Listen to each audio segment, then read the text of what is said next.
Assalamualaikum warahmatullahi wabarakatuh. Salam sejahtera untuk kita semua. Puji syukur atas limpahan nikmat Tuhan Yang Maha Esa sehingga kita dalam keadaan sehat walafiat dan selalu dalam perlindungannya. Pertama-tama yang saya hormati Ibu Sipaliana selaku tutor bahasa Indonesia serta rekan-rekan mahasiswa-mahasiswi yang berbahagia. Perkenalkan, saya Putri Agustina Hidayah dari Prodi Akuntansi Fakultas Ekonomi Universitas Terbuka Jakarta. Hadirnya saya di sini bertujuan untuk mensosialisasikan topik COVID-19 yang mengacu pada tugas bahasa Indonesia di materi Ragam Berbicara. Protokol kesehatan 5M dan kesehatan imun di tengah pandemi COVID-19. Berdasarkan data pada laman CNBC Indonesia, menyatakan bahwa penambahan kasus baru COVID-19 di tanah air masih bertengger di level 3.000. Pada tanggal 28 Oktober 2002 kemarin, kasus baru bertambah sebanyak 3.015 yang positif, sedangkan kasus yang sembuh bertambah sebanyak 1.783, sementara kasus yang meninggal bertambah menjadi 22. Dalam kurun waktu 1 tahun, kurva kasus baru menjadi 6,48 juta jiwa dengan total yang meninggal sebanyak 159.000 jiwa. Melihat hal tersebut membuat saya tertarik untuk membahas tentang menjaga protokol kesehatan 5M dan kesehatan imun di tengah pandemi COVID-19. Maka pada kesempatan ini saya memohon izin untuk membahas secara garis besar saja tentang COVID-19 terlebih dahulu. Virus corona atau Severe Acute Respiratory Syndrome Coronavirus 2, yaitu SARS-CoV-2, adalah virus yang menyerang sistem pernapasan. Penyakit akibat infeksi virus ini disebut COVID-19 atau Coronavirus Disease 2019. Virus corona bisa menyebabkan gangguan ringan pada pernapasan, infeksi paru-paru berat, hingga kematian. Namun jangan panik, sebab jika kondisi sehat dan imun kita baik-baik saja, virus tersebut tidak akan mudah menyerang. Coronavirus ditemukan pertama kali di kota Wuhan, Cina pada Desember 2019. Penularan pada virus ini dikatakan sangatlah cepat sebab penularannya sudah hampir ke seluruh negara, termasuk Indonesia pada tahun 2020, hanya dalam beberapa bulan saja. Tahukah kalian gejala seperti apa yang timbul jika tubuh terpapar COVID-19? Nah, saya akan jelaskan sedikit tentang gejala awal dari COVID-19. Gejala awal dari COVID-19 ini menyerupai gejala flu, yaitu seperti demam, batuk kering, pilek, sakit radang tenggorokan, dan sakit kepala, yang pada umumnya gejala tersebut biasa terjadi.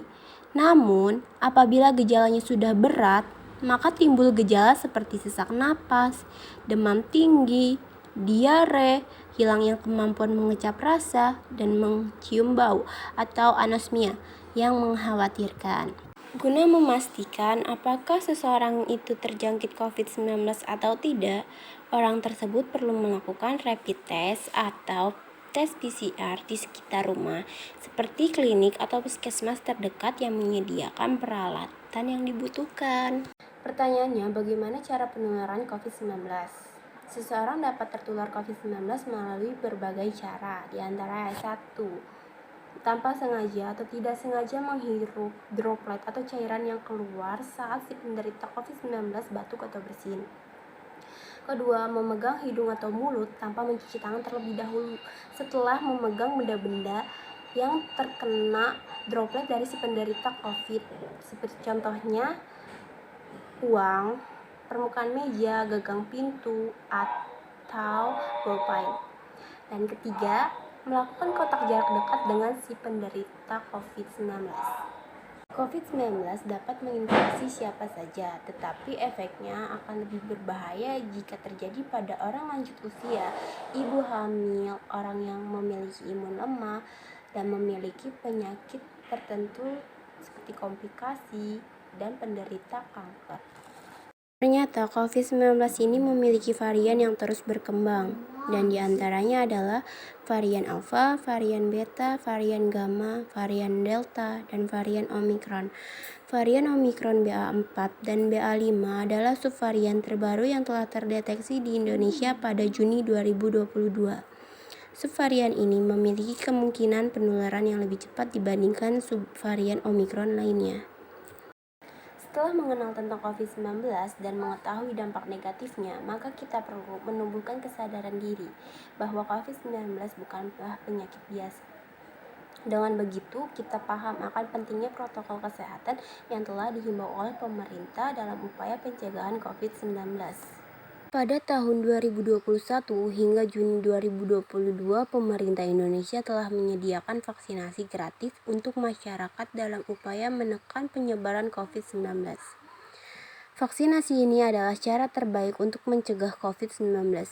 Namun nyatanya setelah vaksinasi masih banyak masyarakat yang menyepelekan protokol kesehatan, seperti melupakan masker, berkerumun, dan tidak mencuci tangan dengan sabun.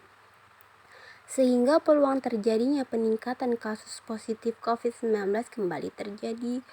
Meskipun telah melakukan vaksinasi, bukan berarti sudah tidak terpapar COVID-19.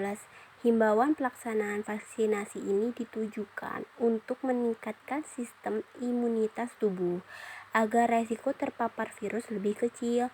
Maka dari itu perlu dibantu dengan penerapan disiplin terhadap protokol kesehatan 5M yang telah dihimbau oleh pemerintah, yaitu 1.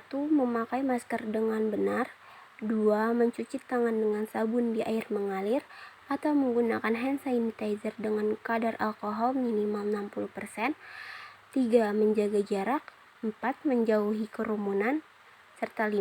Membatasi mobilitas dan interaksi. Setelah protokol kesehatan 5M mampu diterapkan dengan baik, maka kita juga perlu untuk menyayangi diri sendiri dengan meningkatkan imunitas pada tubuh seperti menjalani hidup sehat, yaitu mengonsumsi makanan yang bergizi dan bersih, banyak minum air mineral, berjemur badan di bawah sinar matahari pagi, berolahraga secara rutin, dan beristirahat yang cukup untuk menghindari stres yang berlebihan. Tidak lupa untuk tetap menjaga kebersihan tubuh serta lingkungan agar diri kita dan lingkungan tetap sehat dan bersih di tengah upaya pencegahan COVID-19. Setelah mengenal tentang COVID-19 dan mengetahui dampak negatifnya, maka kita perlu menumbuhkan kesadaran diri bahwa COVID-19 bukanlah penyakit biasa. Dengan begitu, kita paham akan pentingnya protokol kesehatan yang telah dihimbau oleh pemerintah dalam upaya pencegahan COVID-19. Kesimpulan yang dapat saya ambil dari pembahasan mengenai protokol kesehatan 5M dan kesehatan imun di tengah pandemi COVID-19 ini ialah bahwa keduanya berperan penting dalam upaya meminimalisir angka peningkatan kasus baru COVID-19, dan tentunya kita harus tetap menjaga kesehatan, menjaga kebersihan tubuh dan lingkungan, serta melakukan hal-hal yang positif. Baik, sekian dari pembahasan saya dan presentasi saya ini. Bila ada kesalahan dan kekurangan, mohon dimaafkan. Semoga bermanfaat. Salam sehat untuk kita semua. Wassalamualaikum warahmatullahi wabarakatuh.